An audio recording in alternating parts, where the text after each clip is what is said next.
Okay, I'm here in my garage, and I'd like to show you guys my camera collection because I have been collecting film cameras for the past 3-ish years, and I've got a variety of cool little gadgets here. I love doing photography, and I love equipment.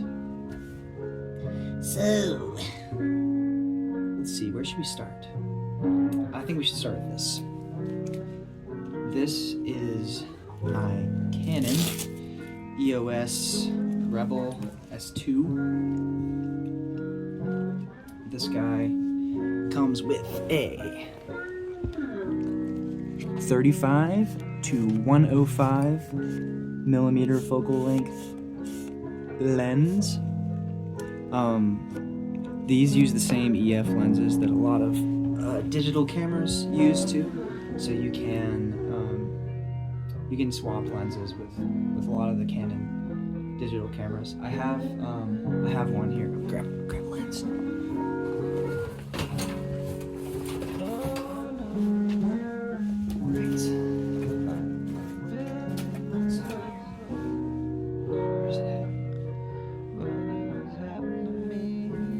Oh yeah.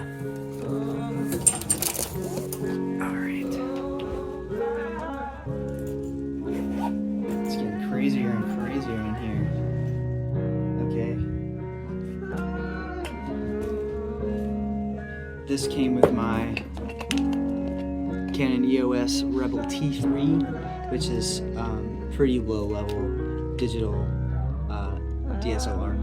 And I don't even really like shooting out that much, but it came with this lens, which is I think a 75 to 300 mil. Yeah, 75 to 300 mil telephoto lens, and this thing is dope. And I can fit it on my old film camera, which is cool. This was my first one that I got. It was gonna be thrown away, and I saved it.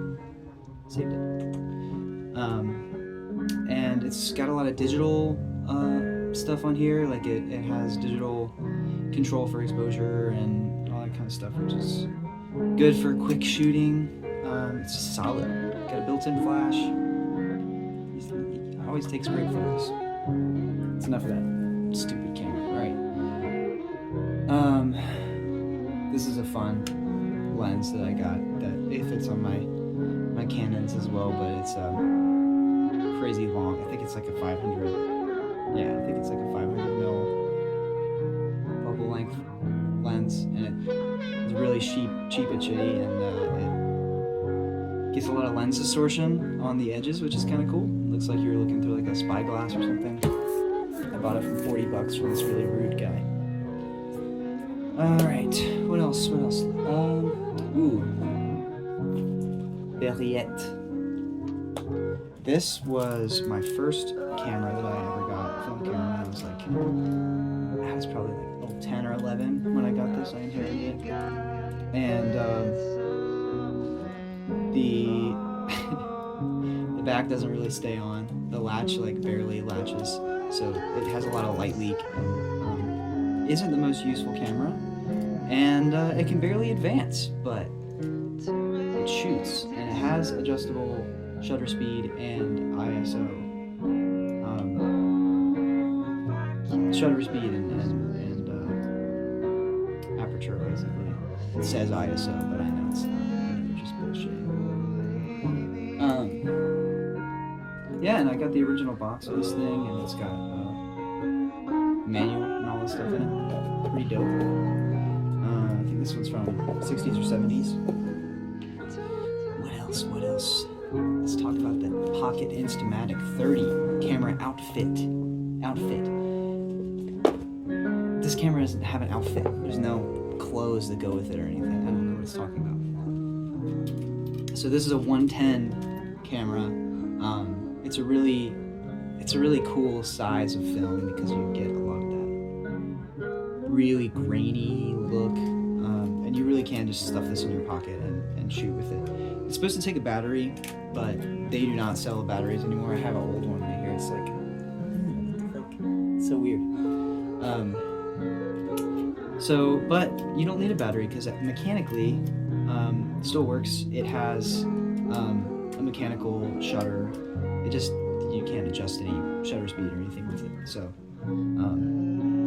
pictures work in high light. It's a pretty fast automatic shutter speed, but it's a fun little camera. And you can still buy film for it. They sell film. Lomography makes some 110 film, including some purple film, which looks really cool. So that's the Pocket Instamatic. Also in the original box, it comes with the flash holder and an old flash, which I think all these bulbs are burnt out, but pretty cool. Used to have a case as well, but I didn't have that. What else? Oh, there's fun stuff. Okay, let's talk about my Polaroid. This is the only Polaroid I own. I know some people usually have multiples. This is a land camera one step from the 70s. They made it from the 70s and 80s.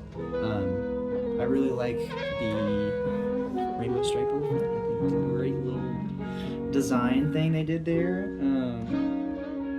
Yeah, it's just it's a Polaroid camera. This one doesn't have a flash on it. It has if you look here, it's got port for a external flash, which you can buy. They're like $100.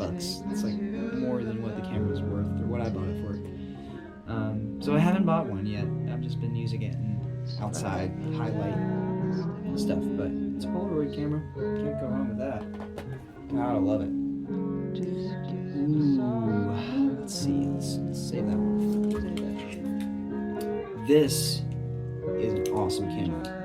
This is my Nikon N2000, and these use a really cool lens series, the Nikon E series lenses, and this was right before Nikon started doing autofocus. So in the 90s, all these camera companies were like, okay, let's start using all the new technologies and make it focus automatically, because people are stupid. They don't know how to focus their own cameras. Just kidding. You can have many types of shooting instances where you need to have autofocus. It's great. But these lenses are really close to some of the really renowned Nikon lenses, the Nikkor. People really like the Nikkor lenses. And they were basically the next step after the Nikkor lenses, and they look amazing. I mean, the optics on these are really good. This camera was Nikon's first self-advancing film camera, and they put a badass motor in this thing. So not only is it self-advancing, so I don't have an advanced lever over here, but it has a really fast shutter speed, so I can do really quick shooting with it. I think it does like 2 shots a second, maybe 2.5 shots a second, I think, something like that, which is really cool. And it has some auto and program modes for exposure, so it's got some auto exposure control as well. And it just feels solid. It's a heavy camera. You could probably hurt somebody with this if you really wanted to. I don't really want to, because I like this camera a lot. But Nikon N2000, really underrated.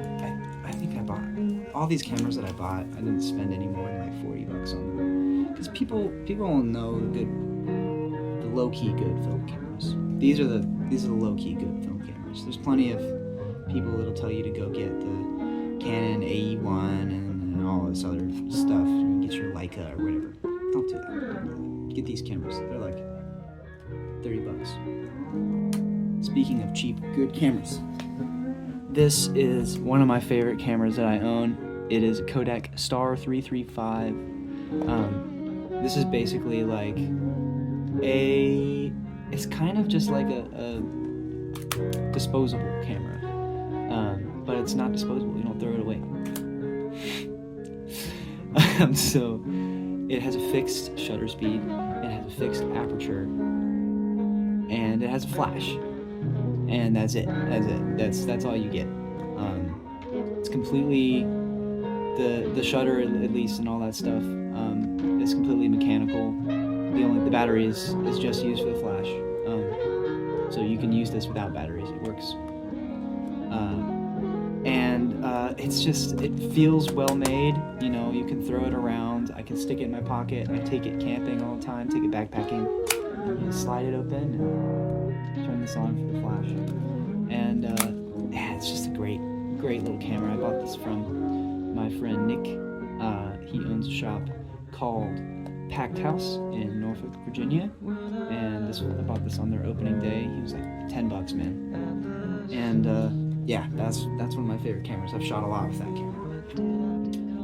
So, final one. I don't own this camera. I'm gonna go ahead and tell you that, but it is really dope, and I want to show it off because it's from, I believe, the 50s. I think these are from the 50s. Kodak Duoflex 2. These are the kind of reflex sight cameras. Oh yeah, you can see there my ceiling. There's my plant there. So yeah, your viewfinder is here, and you can look from above to take your picture. This takes technically 620 film, but you can use 120, modern 120 film if you roll it onto a 620 spool, because they're slightly different spool sizes. Yeah, I've taken some good photos with this. It's the only camera that I have that does medium format, technically. It's got an adjustable aperture. You have f8, 11, and 16, which it says hazy sun for 8, okay, bright sun for 11, and brilliant sun or snow or sand for 16. So if you're in brilliant sun or snow or sand, use that. And then it has a focus. You can focus from 3.5 feet to infinity. Let's see what else. It technically has a shutter speed control, but it's either bulb or it's just the fixed shutter speed, which I don't know what it is. It's probably like, it's pretty slow, maybe like 1/60 or something like that. And then bulb is just you hold it as long as you want to. This is a cool little camera. I'm borrowing it from a friend for a little bit, and yeah, this is another fun one. So that is my collection of film cameras, and I don't know. I've kind of gotten all the ones that I need. I don't think I need any more cameras. I think I've gotten everything that I want. And I've got different stuff for a variety of different situations and all that sort of thing. So if you want to get any of these cameras, I would suggest buying one of these Canons or Nikons or something like that, because they're from the 90s and still work super well and got a lot of cool features. And they all do individual, special things. Those are my cameras. Okay, until next time, goodbye.